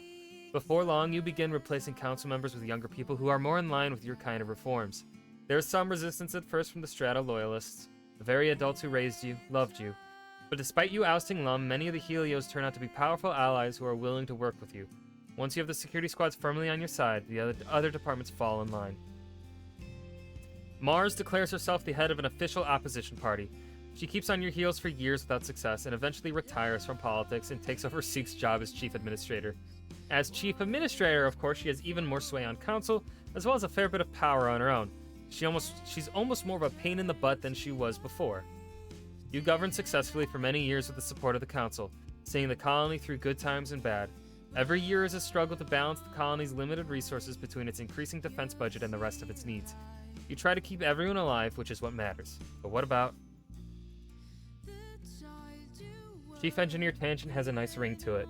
It's always seemed like Tangent's life was laid out for her. Work hard, discover amazing things, and eventually replace Instance as Chief Engineer. However, after only a year on the council, Tangent surprises everyone by stepping down. At first, she's happy tinkering with her own research, passing projects that she'd had to put aside when she was working in the lab under Instance. Things of little interest to the colony. Gradually, though, you notice that something is wrong. Her quarters, once so pristine due to lack of use, are jammed full of experiments. She takes her meals in her room and often disappears from the laboratory for days at a time. Any polite questions about her independent research are met with either wild-eyed silence or an incomprehensible jumble of half-formed hypotheses and streams of consciousness. Even Instance finds her bizarre enthusiasm impenetrable. She spends more and more time alone with her experiments. People begin to worry. No. And then she just stops. Everything. Her experiments languish. Tangent languishes. As her partner, you're allowed access to her inner sanctum, her quarters, now completely in disarray and reeking of rotten organics, where you find her still in bed more often than not. Sometimes she's sleeping, but most often she just lies there, trapped in a nightmarish waking state by her hypercharged metabolism. You lie with her and talk about nothing, slowly uncovering her obsession with Deese's fate. Fuck! Oh, dude, this is gonna beat me up, man.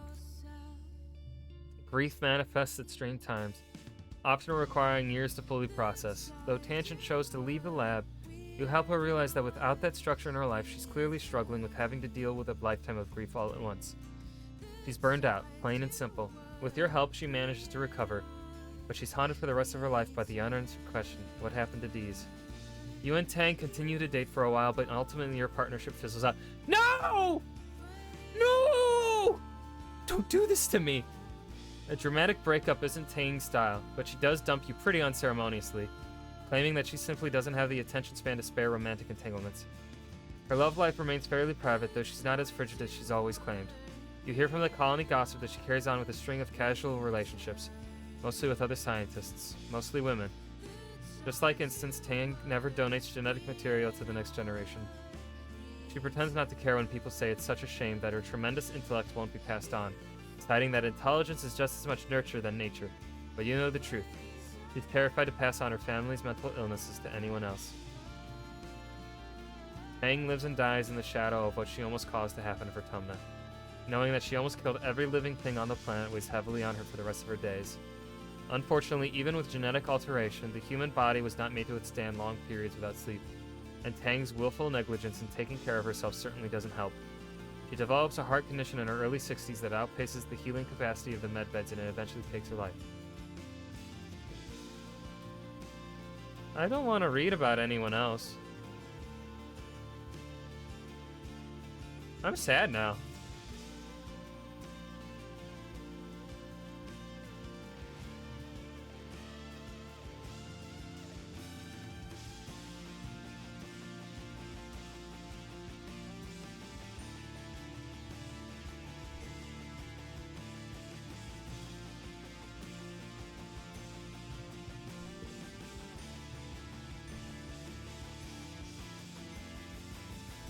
Optimus Prime had a family.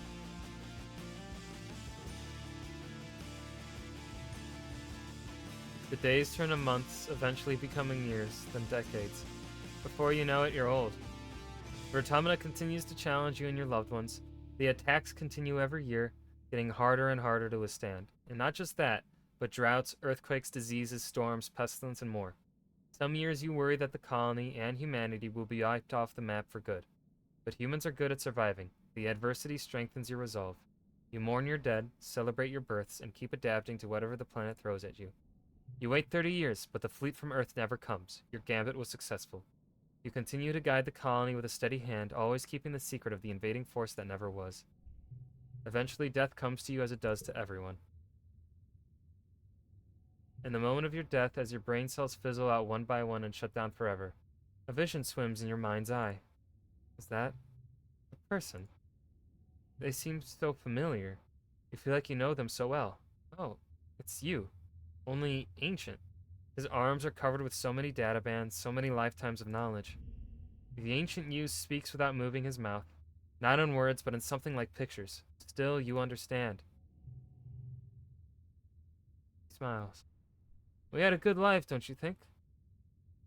But there are so many possibilities, and this was only one of them. Dude, I'm beating myself up over D's. Tank died. I could have done better. There was a girl. We were young together.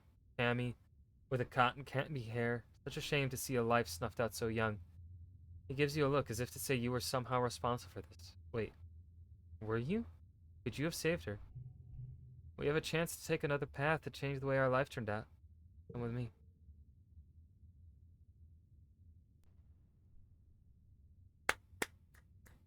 That's...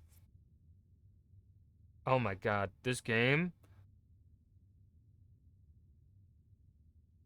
Dude, the art in this game was phenomenal. Hold on, does this... Oh, this links to their... That's so... Like, I have some issues with some of how some of the characters are written, but overall, I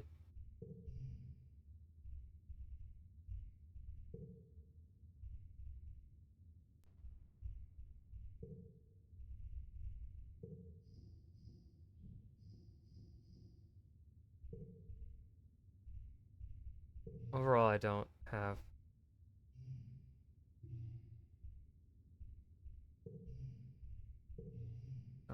like really any complaints.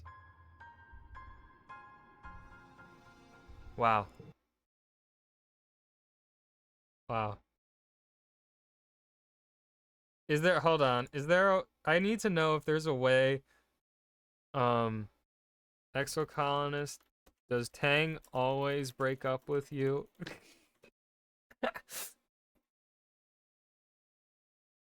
um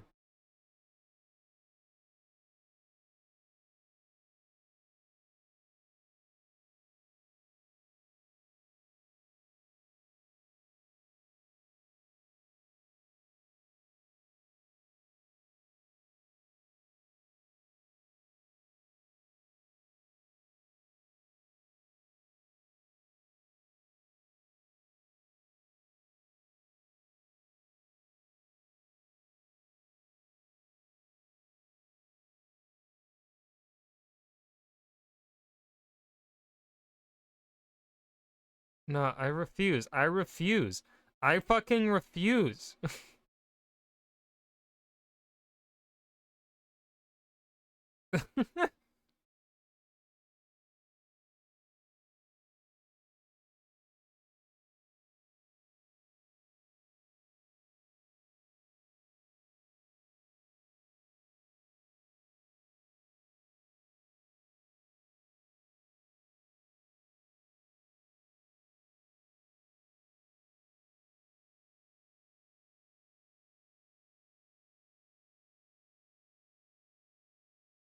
Always? Tang always breaks apart?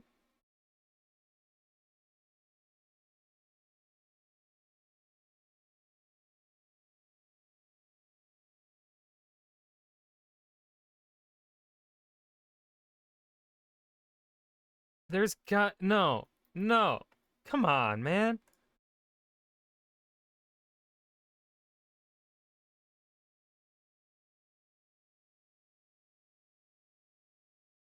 No matter what,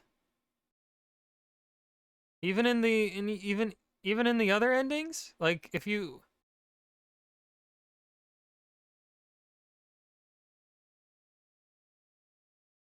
I refuse. I refuse, dude. Oh no. What the fuck?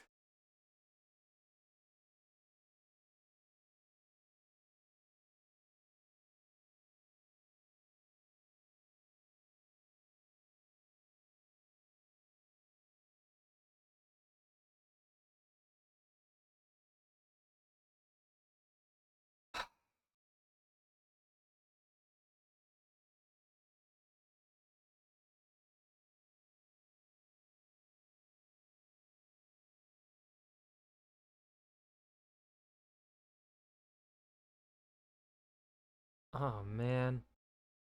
Okay, we gotta rank this game. We gotta give this game a rating. This game, I I genuinely cannot believe the score I'm about to give this game. I genuinely cannot. I I got this game thinking it would just be like a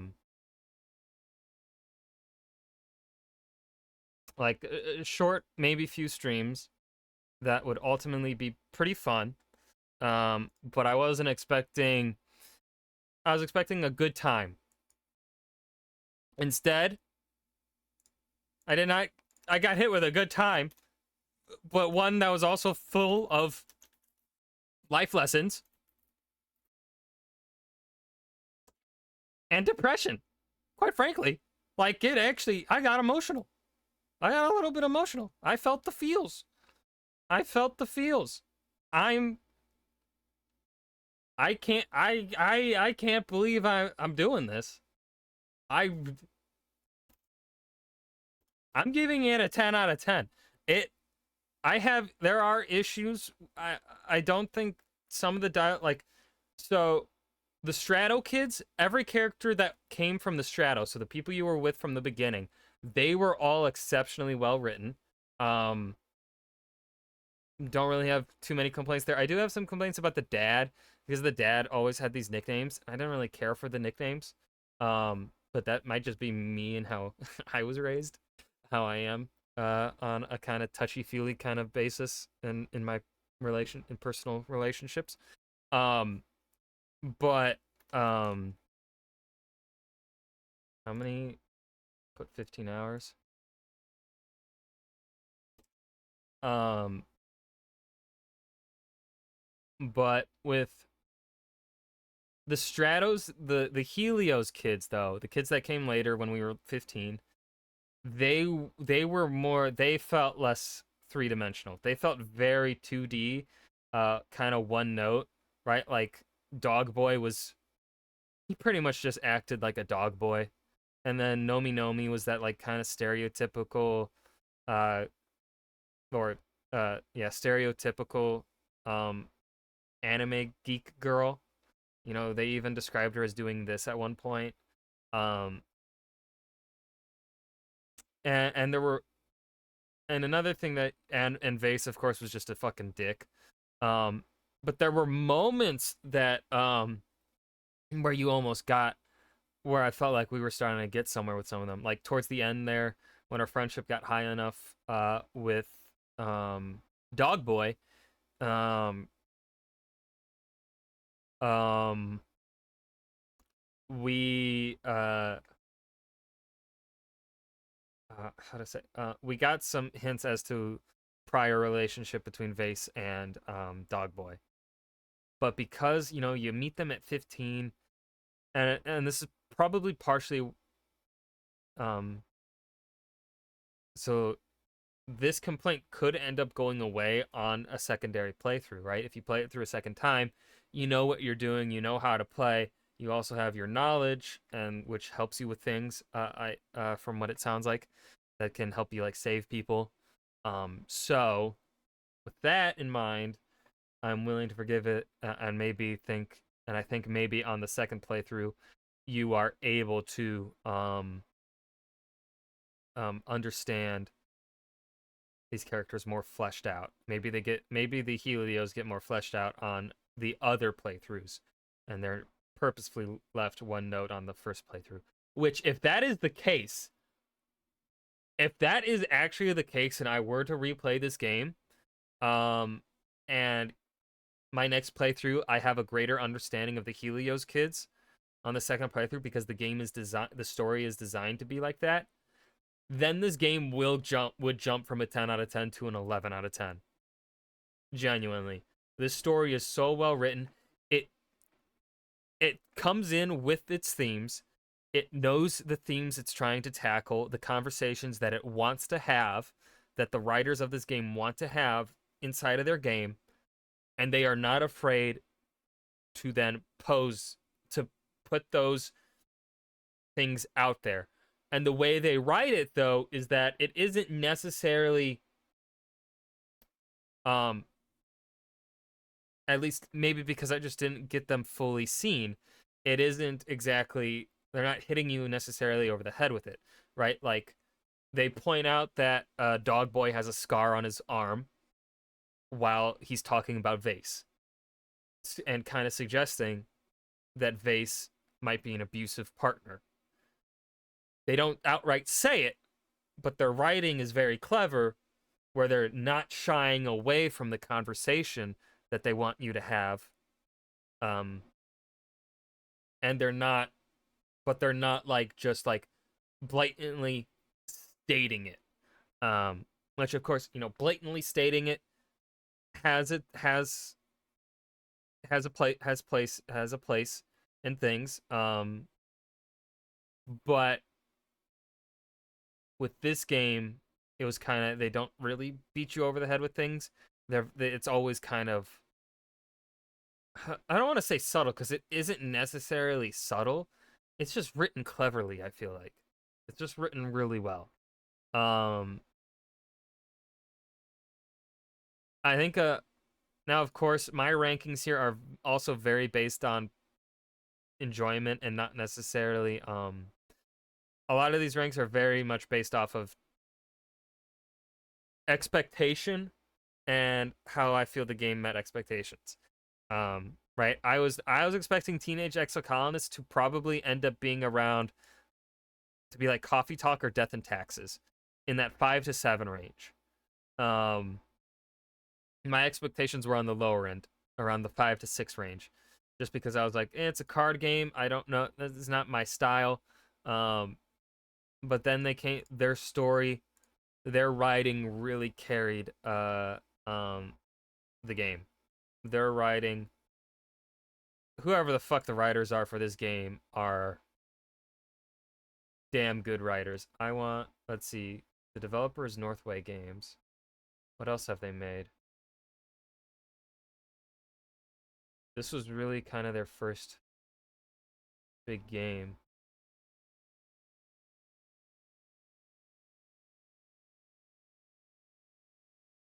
What are the rankings for? Okay. They haven't made a game. Okay.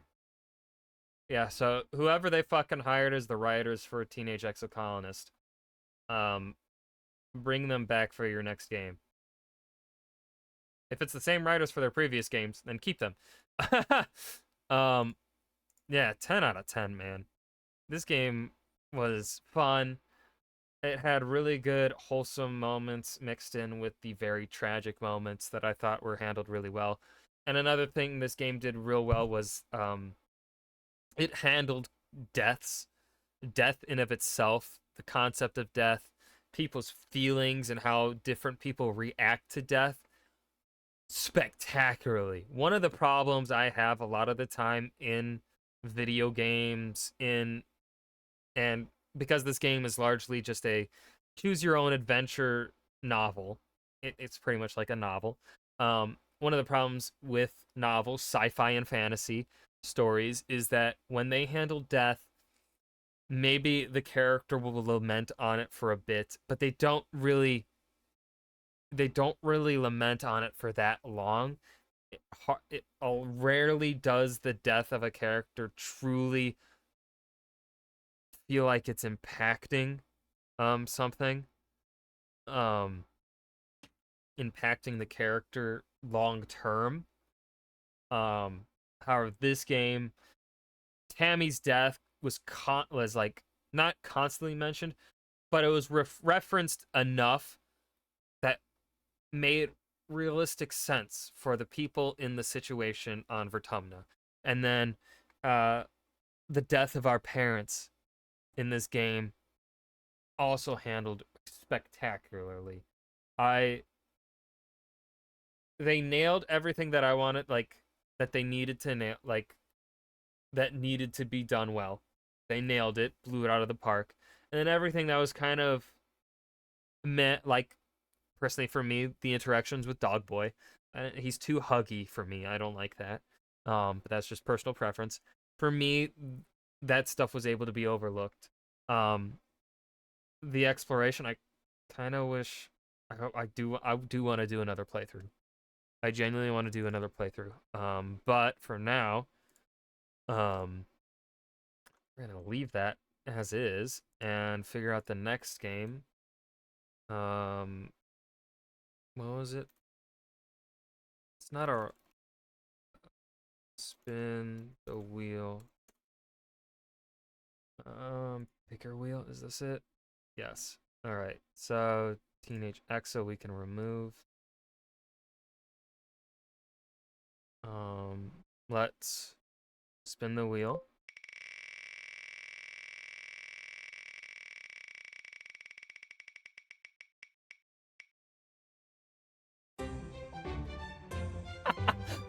That's fucking hilarious. We go from a really cute, adorable kind of art style game to now we're fucking Doom Eternal. All right, that's the game I'm playing Monday, starting Monday. Tomorrow will be World Building Wednesday, but on a Thursday. Um I'm going to end stream here. We're not going to raid with just one person. So, yeah. Thank y'all for anyone that lurked throughout this whole game. I highly recommend it. For now, I'm going to go to the bathroom. Goodbye.